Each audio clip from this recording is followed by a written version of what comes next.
स्वागत है आपका। आप देख रहे हैं इंडिया न्यूज हरियाणा। मैं हूं आपके साथ प्रीति सिंह। नजर डालते फटाफट खबरों की ओर। केंद्र सरकार के कृषि कानूनों के खिलाफ किसानों का आंदोलन 22वें दिन भी जारी है। किसान दिल्ली बॉर्डर पर डेरा डाले हुए। किसानों की मांग है कि सरकार तीनों कृषि कानूनों को वापस ले। किसान आंदोलन को लेकर सुप्रीम कोर्ट में सुनवाई होगी। डीएमके के तिरुचि सिवा, आरजेडी के मनोज झा और छत्तीसगढ़ कांग्रेस के राकेश वैष्णव की अर्जी पर अदालत सुनवाई करेगी और इनकी मांग है कि कृषि कानूनों को रद्द किया जाए। किसानों पर सरकार के जुल्म के खिलाफ संत बाबा राम सिंह ने आत्महत्या कर ली है। वो सिंधु बॉर्डर पर किसानों के धरने में शामिल हुए थे। राम सिंह करनाल के सिंगड़ा गांव के रहने वाले। बताया जा रहा है कि 65 साल के बाबा राम सिंह के हरियाणा और पंजाब के अलावा दुनिया भर में लाखों की संख्या में अनुयायी हैं और कई सिख संगठनों में अलग अलग पदों पर भी वो रह चुके हैं। राम सिंह पिछले कुछ दिनों से दिल्ली में थे। किसानों के समर्थन में आवाज उठा रहे थे। उन्होंने शिविर की भी व्यवस्था की थी और कंबल भी बांटे थे। संत बाबा राम सिंह का सुसाइड नोट भी सामने आया। उन्होंने सुसाइड नोट में लिखा है कि किसानों का दुख देखा, वो अपना हक लेने के लिए सड़कों पर है। बहुत दिल दुखा है, सरकार न्याय नहीं दे रही।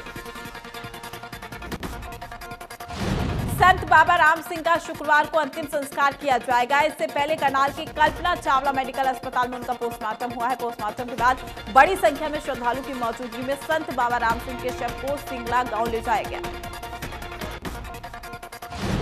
हजारों की संख्या में श्रद्धालुओं ने नम आंखों से उन्हें श्रद्धांजलि दी। शुक्रवार को बड़ी संख्या में गांव सिंगड़ा में हजारों श्रद्धालु अंतिम दर्शन करने के लिए पहुंचे। अनुयायियों का कहना है कि राम सिंह ने आत्महत्या नहीं की, बल्कि किसानों के लिए शहादत दी। भारतीय किसान यूनियन के प्रदेश अध्यक्ष गुरनाम सिंह चढ़ूनी भी करनाल पहुंचे। सुसाइड से पहले दिन राम सिंह ने चढ़ूनी से मुलाकात की थी और किसानों के मुद्दे पर बात भी की थी। संत बाबा राम सिंह की मौत पर कांग्रेस के पूर्व अध्यक्ष राहुल गांधी समेत कई नेताओं ने दुख जाहिर किया है। राहुल गांधी ने बाबा राम सिंह को श्रद्धांजलि देने के साथ मोदी सरकार पर भी निशाना साधा। राहुल ने ट्वीट भी किया है कि कई किसान अपने जीवन की आहुति दे चुके हैं। मोदी सरकार क्रूरता की हर हद पार कर चुकी है। इसे छोड़ो और तुरंत कृषि विरोधी कानून वापस लो।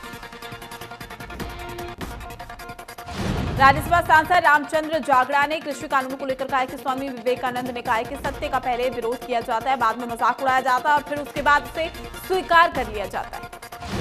रामचंद्र जागड़ा ने कहा है कि किसानों की समझ में आ चुका है कि कानून संशोधन के बाद उनके हक में है और यही वजह है कि कुछ किसान संगठन ने कृषि मंत्री नरेंद्र तोमर से मिलकर इसे किसानों के हित में बताया है।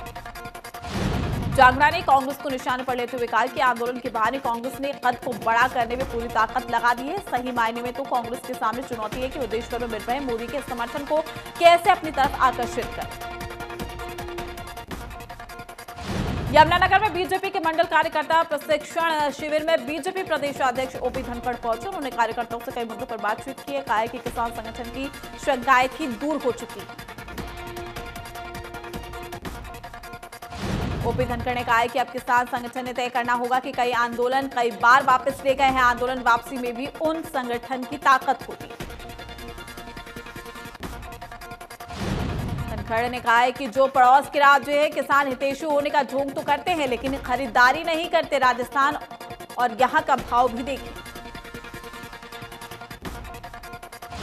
फतेहाबाद के भूना शिक्षा विभाग कार्यालय में कार्यरत क्लर्क की रिश्वत लेते वीडियो वायरल हो गई है। गांव सांचला के एक प्राइवेट स्कूल संचालक से आरोपी ने 12,000 रुपए की रिश्वत ली।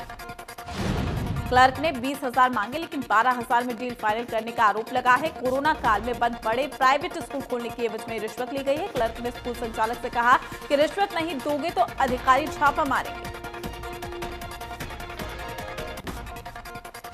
महम चौबसी के गांव भेड़ी सुरजन से दिल्ली टीकरी बॉर्डर पर बैठे किसानों के लिए राशन भेजा गया है। किसानों ने बताया कि धरने पर बैठे किसान बलवान मदीना की मौत हो गई थी। उनकी याद में गांव की तरफ से लाखों रुपए का राशन दिल्ली भेजा गया। किसानों का कहना है कि जब तक सरकार काले कानून को वापस नहीं लेती है तब तक वो वहीं रहेंगे। उन्होंने कहा कि आंदोलन 2024 के चुनाव तक जारी रहेगा। किसानों का कहना है कि आंदोलन कर रहे किसानों को किसी तरह की दिक्कत नहीं आएगी। सरकार कानून वापस ले नहीं तो ये सरकार इस चुनाव में जीत नहीं पाएगी। इसके साथ ही भेड़ी सुरजन के किसानों ने सरकार के खिलाफ नारेबाजी की। राशन सहित काफी सामान लेकर टिकरी बॉर्डर के लिए रवाना भी हुए। हरियाणा के उप मुख्यमंत्री दुष्यंत चौटाला ने भारतीय राष्ट्रीय राजमार्ग प्राधिकरण के अंतर्गत प्रदेश में बनने वाले विभिन्न प्रोजेक्ट्स की समीक्षा की है। बैठक में लोक निर्माण विभाग के वरिष्ठ अधिकारियों के अलावा NHAI के अधिकारी भी उपस्थित थे।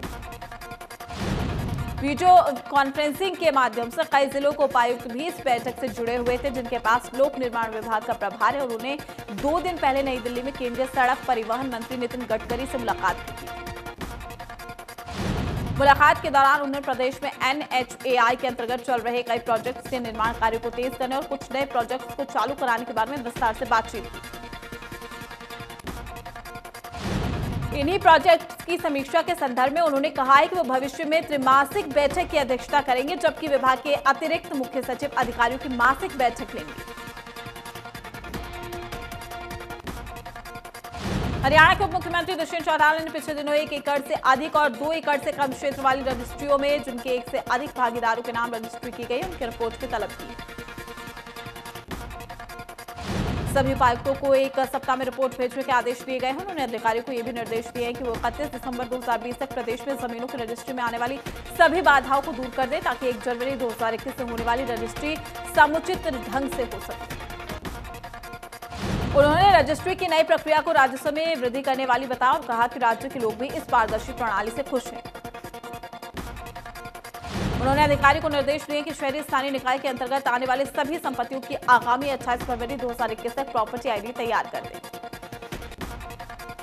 उन्होंने उन अड़चनों को प्राथमिकता के आधार पर दूर करने के निर्देश भी दिए हैं, जिनका कुछ हिस्सा ग्रामीण क्षेत्र और कुछ हिस्सा शहरी नगर निकाय विभाग के अंतर्गत आने के चलते रजिस्ट्री नहीं हो पा रही।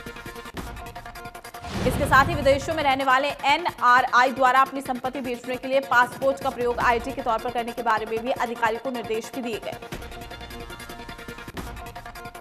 रादौर पहुंचे कुरुक्षेत्र सांसद नायब सैनी ने कहा कि विपक्ष किसानों के कंधे पर बंदूक रखकर अपनी जमीन तलाशने की कोशिश कर रहा है, लेकिन देश की जनता जानती है कि PM हर वर्ग के लिए काम कर रहे हैं, किसानों को भी पीछे नहीं रहने देंगे। किसान आंदोलन को लेकर नायब सैनी ने कहा कि किसान आंदोलन अब किसी और के हाथों में चला गया है। कम्युनिस्ट पार्टी जो कभी किसानों की बात नहीं करती थी, आज आंदोलन में सबसे आगे बैठी। नायब सैनी ने कहा है कि किसान आंदोलन पर राजनीति पूरी तरीके से हावी है। देश विरोधी ताकतों ने शाहीनबाग में जिस तरह से देश के टुकड़े टुकड़े करने की बात कही, वो टुकड़े टुकड़े गैंग किसान आंदोलन में आकर घुस गया है, जो कि दुर्भाग्यपूर्ण। हरियाणा जनचेतना पार्टी V की मेयर पद की उम्मीदवार शक्ति रानी शर्मा ने नामांकन से पहले पार्टी के प्रत्याशी और पार्टी की जीत के लिए गुरुद्वारे में अरदास की। वहीं पूरा दिन डोर टू डोर कैंपेन करने के बाद देर शाम हरियाणा जनचेतना पार्टी V की मेयर पद की उम्मीदवार शक्ति रानी शर्मा अंबाला के प्रसिद्ध गुरुद्वारा साहिब बादशाही बाग में शीश झुकाने पहुंची। यहां पर सिख संगत ने शक्ति रानी शर्मा का स्वागत किया। वहीं शक्ति रानी शर्मा ने एक बार फिर पार्टी की जीत की अरदास गुरुद्वारे में पहुंचकर की। अंबाला में HJP की मेयर पद की उम्मीदवार शक्ति रानी शर्मा का मैराथन प्रचार जारी है। नामांकन के बाद मेयर पद की उम्मीदवार शक्ति रानी शर्मा एक बार फिर अपने डोर टू डोर कैंपेन में जुट गई। शक्ति रानी शर्मा ने अंबाला शहर के बलदेव नगर, वाल्मीकि बस्ती और कावला गांव में जाकर डोर टू डोर संपर्क किया और सिलेंडर का बटन दबाने का आग्रह किया। अंबाला ने हरियाणा जनचेतना पार्टी V की मेयर पद की उम्मीदवार जनता के बीच में लगातार प्रचार को आगे बढ़ाए हुए हैं। वहीं प्रचार के दौर में पार्टी के लिए भगवान के आशीर्वाद भी ले रही हैं। इसी कड़ी में अंबाला की गीता नागरी स्थित गीता सत्संग भवन वीर जी की कुटिया में वो पहुंची। शक्ति रानी शर्मा ने यहां पर नतमस्तक होकर आशीर्वाद दिया, पार्टी के प्रत्याशियों की सफलता के लिए प्रार्थना की, साथ ही हवन यज्ञ में हिस्सा भी लिया।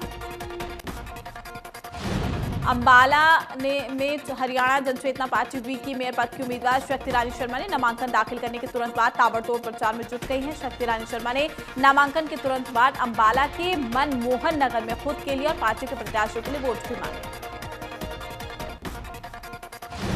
इस मौके पर शक्ति रानी शर्मा ने लोगों के बीच में अंबाला की बदहाली का जिक्र करते हुए कहा कि यहां बाकी शहर आगे बढ़ रहे हैं, अंबाला पिछले 10 सालों से उतना ही पिछड़ा है। हमारी पार्टी व्यवस्था परिवर्तन की लड़ाई भी लड़ रही है। मनमोहन नगर इलाके में प्रचार करते हुए पार्टी की मेयर पद की प्रत्याशी शक्ति रानी शर्मा ने एक बुजुर्ग महिला बर्तो कौर से मिली और यहां बर्तो कौर ने शक्ति रानी शर्मा का स्वागत भी किया। उन्होंने पुरानी यादें ताजा करते हुए कहा कि पूर्व केंद्रीय मंत्री विनोद शर्मा के समय में जो विकास हुआ वो अब नहीं हुआ है। बड़तो कौर ने कहा है कि हरियाणा जनचेतना पार्टी वी के अध्यक्ष और पूर्व केंद्रीय मंत्री विनोद शर्मा ने कभी अपने शहर अंबाला और ना ही अपनी बहनों को निराश किया। मेयर प्रत्याशी शक्ति रानी शर्मा समेत तमाम उम्मीदवार जी तोड़ मेहनत में जुटे हैं। चूंकि हरियाणा जनचेतना पार्टी वी का दावा है कि जब तक अंबाला को प्रदेश का नंबर 1 शहर ना बना दे रुकेंगे नहीं। अंबाला में हरियाणा जनचेतना पार्टी वी ने नगर निगम चुनाव के लिए पूरी ताकत झोंक दी है। अंबाला वासियों में भी हरियाणा जनचेतना पार्टी वी के प्रत्याशियों के लिए खासा उत्साह देखा जा रहा है। हरियाणा जनचेतना पार्टी वी की मेयर पद की प्रत्याशी शक्ति रानी शर्मा ने नामांकन किया। शक्ति रानी शर्मा के नामांकन के दौरान भारी जन समर्थन भी देखने को मिला। इस दौरान पूर्व केंद्रीय मंत्री विनोद शर्मा भी मौजूद रहे। शक्ति रानी शर्मा ने नामांकन से पहले शहर के कई गुरुद्वारों में जाकर पार्टी प्रत्याशियों की जीत के लिए शीश भी नवाया। उन्होंने अंबाला के सेक्टर 10 अर्जुनपुरा स्थित गुरुद्वारों में माथा टेककर आशीर्वाद भी लिया। नामांकन के बाद शक्ति रानी शर्मा ने कहा कि जीतने के बाद अंबाला के युवाओं को नगर निगम रोजगार देना प्राथमिकता होगी। नगर निगम में 2000 से युवाओं को नौकरियां दी जा सकती है और इसके लिए भी जो कदम उठाने पड़ेंगे वो उठाएंगे। अंबाला में आईएमटी को लेकर शक्ति रानी शर्मा ने कहा कि कड़ी मेहनत से आईएमटी लाई गई थी लेकिन वो नहीं लग पाई है, इसलिए एक बार फिर से अंबाला में आईएमटी के लिए कड़े प्रयास भी करेंगे। भिवाड़ी के विजय स्तंभ पर नेताजी सुभाष चंद्र बोस युवा जागृत सेवा समिति की ओर से विजय दिवस मनाया गया है। इस अवसर पर शहीद जवानों को श्रद्धांजलि भी दी गई। महंत चरणदास ने कहा कि देशभक्तों की प्रेरणा आने वाली पीढ़ियों को मिलती रहे और इस उद्देश्यों को लेकर ऐसे कार्यालय आयोजित किए जाते हैं। जब भी देश पर संकट आए तो देश के जाबाज सिपाहियों ने भी देश को महफूज रखा है। विजय दिवस के अवसर पर सिरसा के शहीद स्मारक पर कार्यक्रम का आयोजन किया गया है। कार्यक्रम में उपायुक्त समेत अधिकारी मौजूद रहे और सैनिकों को सलामी दी। इस अवसर पर पुलिस की टुकड़ी ने शहीदों को श्रद्धांजलि दी है। जिला उपायुक्त ने युवाओं से आह्वान भी किया है कि देश के वीर शहीदों की कुर्बानी से प्रेरणा लें। जिला सैनिक कल्याण बोर्ड के सचिव ने कहा है कि 1971 के भारत पाक युद्ध में जिस वीरता और बहादुरी से हमारे सैनिक लड़े, पाकिस्तानी सेना को हराया था, ये हमारे लिए गर्व की बात है। सोनीपत में नगर निगम चुनाव के चलते उपायुक्त ने पूरे जिले में धारा 144 लागू कर दी है। साथ ही सभी थानों में आर्म लाइसेंस धारकों को अपने हथियार जमा कराने के भी आदेश जारी किए। आदेश में 18 दिसंबर तक आर्म जमा नहीं कराने वालों के खिलाफ सख्त कार्रवाई करने के भी आदेश जारी किए गए हैं, जिसके तहत आर्म लाइसेंस नहीं जमा कराने वालों के लाइसेंस रद्द किए जा सकते हैं। गोहाना सिटी थाना के अंतर्गत 532 आर्म लाइसेंस धारक हैं और उनमें से 70% लोगों ने अपने हथियार जमा करवा दिए हैं। सभी आर्म्स लाइसेंस धारकों को फोन कर सूचित भी किया जा रहा है। गरौंडा के गगसीना गांव में जमीनी विवाद को लेकर 3 लोगों की हत्या कर दी गई है। गुस्साए परिजनों ने शवों को उठाने से इनकार कर दिया है। परिजनों की मांग है कि पहले आरोपियों की गिरफ्तारी हो, उसके बाद शव को उठाया जाएगा। ग्रामीणों के आक्रोश को देखते हुए एसपी कर्नल गंगाराम पुनिया ने आरोपियों के खिलाफ सख्त कार्रवाई करने का आश्वासन दिया। इसके साथ ही ग्रामीणों की शिकायत पर एसपी ने थाना प्रभारी को सस्पेंड करने के भी आदेश दिए। गांव में सुबह के वक्त ही 2 पक्षों के बीच में जमीन के कब्जे को लेकर विवाद हुआ है, जिसके बाद एक ही परिवार के 3 लोगों को गोली मारकर हत्या कर दी गई और आधा दर्जन लोग घायल हुए। परिजनों ने आरोप भी लगाया है कि जमीन पर शुरू हुआ कब्जा कार्रवाई के दौरान थाना मुनक की पुलिस मौके पर थी, लेकिन जब आरोपियों ने फायरिंग की तो पुलिस ने कोई एक्शन ही नहीं लिया। ग्रामीणों के रुख को देखते हुए एसपी ने गांव में पहुंचकर घटनास्थल का निरीक्षण किया है। ग्रामीणों को भरोसा दिया है कि दोषियों को जल्द गिरफ्तार भी किया जाएगा।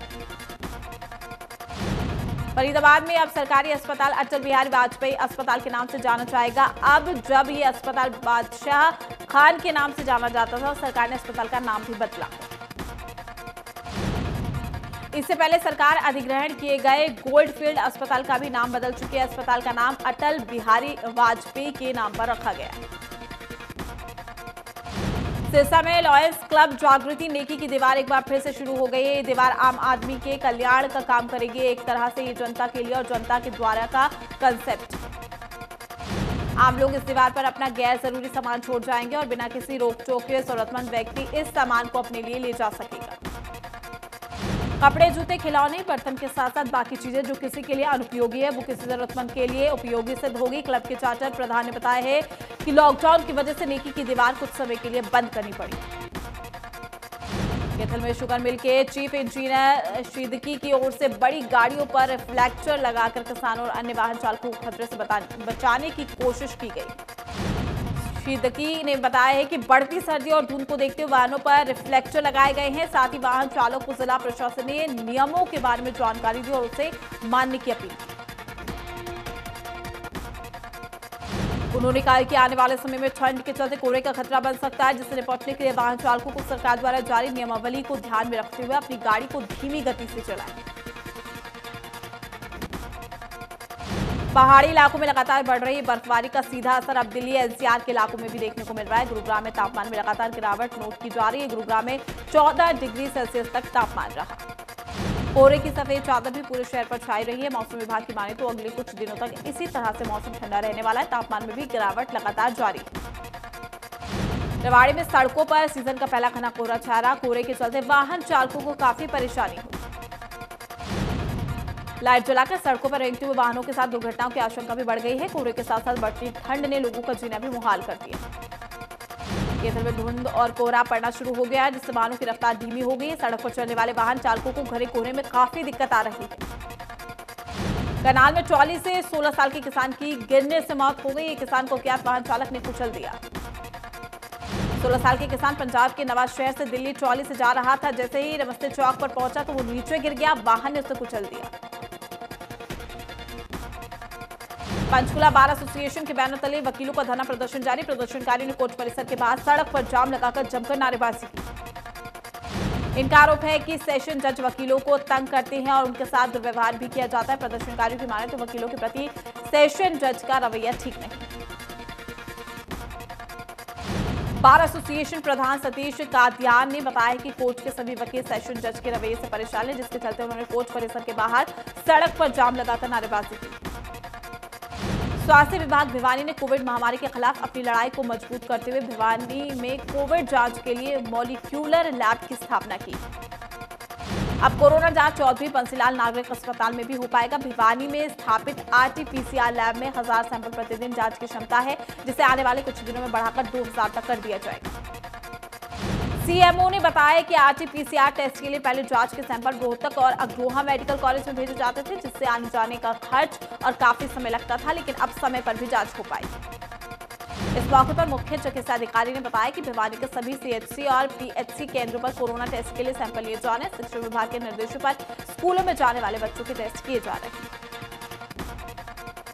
फतेहाबाद में कोरोना के सैंपल ले रही स्वास्थ्य विभाग की टीम पर एक युवक ने कार चढ़ा दी है। स्वास्थ्य विभाग की टीम ने कार चालक को कोरोना सैंपल के लिए रुकवाया था। कर्मचारी ने साइट पर कूदकर अपनी जान बचाई। कर्मचारी के पैर पर चोट आई है। मौके पर तैनात कर्मचारी ने युवक को काबू कर लिया और पुलिस के हवाले कर दिया। स्वास्थ्य विभाग की टीम के डॉक्टर्स का कहना है कि इस पर कार्रवाई की जाएगी। इसको लेकर शिकायत भी स्वास्थ्य विभाग की टीम ने पुलिस को दे दी। गुरुग्राम में सेम फ्लाइंग की टीम ने 2 फर्जी कॉल सेंटर का भंडाफोड़ किया है। सेक्टर 49 के आईटी स्पेस में दोनों कॉल सेंटर फर्जी तरीके से चलाए जा रहे थे। गूगल कार्ड के जरिए अमेरिकी लोगों को शिकार बनाया जाता था। मुख्यमंत्री उड़न दस्ता गुरुग्राम की टीम को अपने विश्वसनीय सूत्रों के माध्यम से सूचना मिली थी कि अवैध तरीके से कॉल सेंटर चलाया जा रहा है, जिसमें अमेरिका के लोगों को ग्रांट्स देने का लालच देकर धोखाधड़ी की जाती है। सूचना मिलते ही मुख्यमंत्री उड़न दस्ता गुरुग्राम की टीम ने कार्रवाई करते हुए सूचना की जानकारी उच्च अधिकारियों को दी, जिसके बाद टीम बनाकर वहां पर कार्रवाई की गई। आरोपियों से पूछताछ में पता चला है कि उन्होंने ऑफिस किराए पर लिया हुआ था और इस कॉल सेंटर को नवंबर 2020 से चलाया जा रहा था। आरोपियों से पूछताछ में पता चला है कि कुछ साल पहले गुरुग्राम के किसी कॉल सेंटर पर नौकरी करते थे और उसी दौरान इन्होंने अपना कॉल सेंटर खोलकर अधिक रुपए कमाने के मकसद से ये काम शुरू किया। फतेहाबाद में 13 साल के बच्चों ने अपनी मां और एक अन्य शख्स पर लगाए मारपीट करने और प्रताड़ित करने का आरोप। पुलिस ने बच्चों की शिकायत पर मां तरुण गोयल नाम के शख्स के खिलाफ मामला किया दर्ज। आरोपियों के खिलाफ मारपीट करने और जुनाइल जस्टिस एक्ट के तहत केस दर्ज कर लिया गया है। बच्चों की माने तो उसकी मां अपने साथी के साथ मिलकर उसके पिता और उसे प्रताड़ित करती थी। फतेहाबाद की डीएसपी दलजीत बेनीवाल ने बताया कि मामले में महिला एवं बाल विकास अधिकारियों द्वारा भी शिकायत की गई है। पुलिस इस मामले को गंभीरता से लेते हुए जांच कर रही है।